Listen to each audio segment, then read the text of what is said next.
And Mike Rowe is the creator and executive producer and host of Discovery Channel's Dirty Jobs. That's true. My wife thinks you're terrific. Your wife has excellent taste, Senator. Thank you. Give her my regards. I will. And thank you officially for having me here today. It really is a thrill and an honor. One small thing, the credits for the show are very kind. In truth, I'm more of a guest. I assume the role of an apprentice on Dirty Jobs, and for the last 7 years or so, I've traveled to every state and worked in just about every industry with people you would otherwise never get a chance to know. They're anonymous folks, many times in small towns you wouldn't find on a map, who do the kinds of jobs that make civilized life possible for the rest of us. In the history of TV, it's probably the simplest show ever, but there's some very big themes that run through Dirty Jobs. And over the last 6 or 7 years, I've personally had a front row seat, and I've watched the headlines catch up to a lot of those themes. Thus, the simplest show in TV has become interesting in a way that I never anticipated or intended.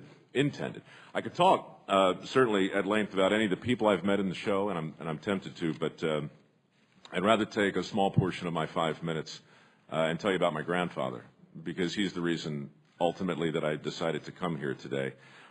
His name was Carl Noble, and he made his living in Baltimore as a master electrician.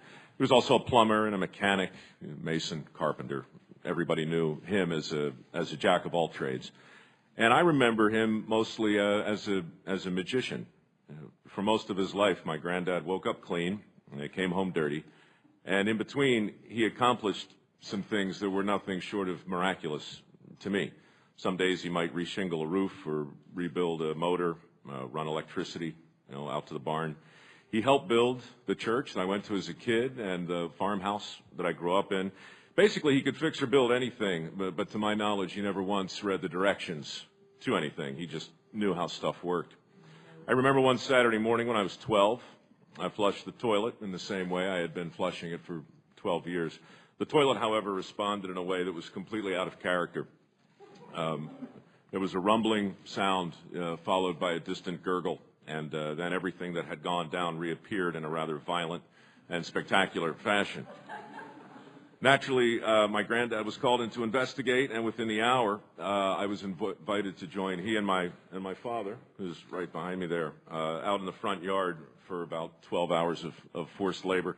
There was pipe welding, and there was picks, and there was shovels, and there were blisters and laughter and maybe some questionable language. But by sunset, we were completely filthy. The new pipe was installed. The dirt was back in the hole, and our toilet was back on its best behavior. And it was one of my favorite days ever. 30 years later in San Francisco, my toilet blew up again. And this time I didn't participate in the repair process. I just called my landlord, and I left a check on the kitchen counter, and I went to work. And when I came home, the mess was cleaned up and the problem was solved. As for the actual plumber who did the work, I never even met him. It never occurred to me to meet him. What did occur to me that day was the fact that I had become disconnected from a lot of things that really used to fascinate me growing up. I no longer thought about where my food came from or how my electricity worked or who fixed my pipes or who made my clothes. I didn't think about who made anything. There was no reason to. I was less interested in how things got made, in fact, and more interested in how things got bought. Well, at this point, my granddad was well into his 80s. After a long visit with him one weekend, I decided to do a TV show in his honor. Today, Dirty Jobs is still on the air, and I'm here before you guys hoping to say something useful. So here it is. I believe that we need a national PR campaign for skilled labor, like a big one. Something that addresses the widening skills gap head on and reconnects the country with the most important part of our workforce. Right now, American manufacturing is struggling to fill 200,000 vacant positions, I'm told. And there are 450,000 openings today in trades, transportation, and utilities. The skills gap seems real, and it's getting wider. In Alabama, a third of all skilled tradesmen are now over 55. They're retiring fast, and there's really nobody there to replace them. Alabama's not alone. A few months ago in Atlanta, I ran into Tom Vilsack, our Secretary of Agriculture. Tom told me about a governor he knows who was unable to move forward on the construction of a new power plant. The reason I thought was fascinating. It wasn't a lack of funds or a lack of support. It was a lack of qualified welders. In general, people are surprised that high unemployment can exist at the same time as a skilled labor shortage, but they shouldn't be. We've pretty much guaranteed it. In high schools, the vocational arts have all but vanished, and we've elevated the importance of higher education to such a lofty perch that all other forms of knowledge are now labeled as alternative.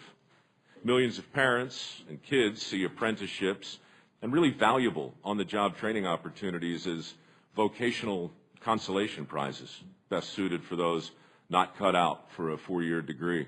And still, we talk about creating millions of shovel-ready jobs for a society that doesn't really encourage people to pick up a shovel. In 100 different ways, I think we've slowly marginalized an entire category of critical professions, reshaping our expectations of a good job into something that no longer looks like work.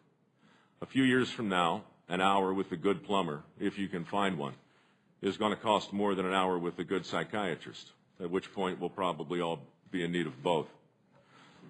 I wanted to come here today because guys like my granddad are no less important to civilized life than they were 50 years ago. Maybe they're in shorter supply today because we don't acknowledge them the way that we used to. We leave our check on the kitchen counter and hope the work gets done. Well, that needs to change.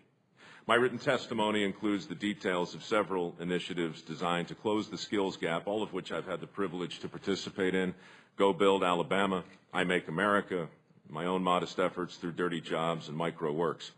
I'm especially proud, though, today to announce Discover Your Skills. It's a broad-based initiative from Discovery Communications that I think can change perceptions in a really meaningful way. I encourage you to support these efforts because closing the skills gap doesn't just benefit future tradesmen and the companies who are desperate to hire them. It benefits people like me and anyone else who shares my addiction to paved roads, reliable bridges, heating, air conditioning, and of course indoor plumbing. Something for all of us to consider perhaps during the next bathroom break.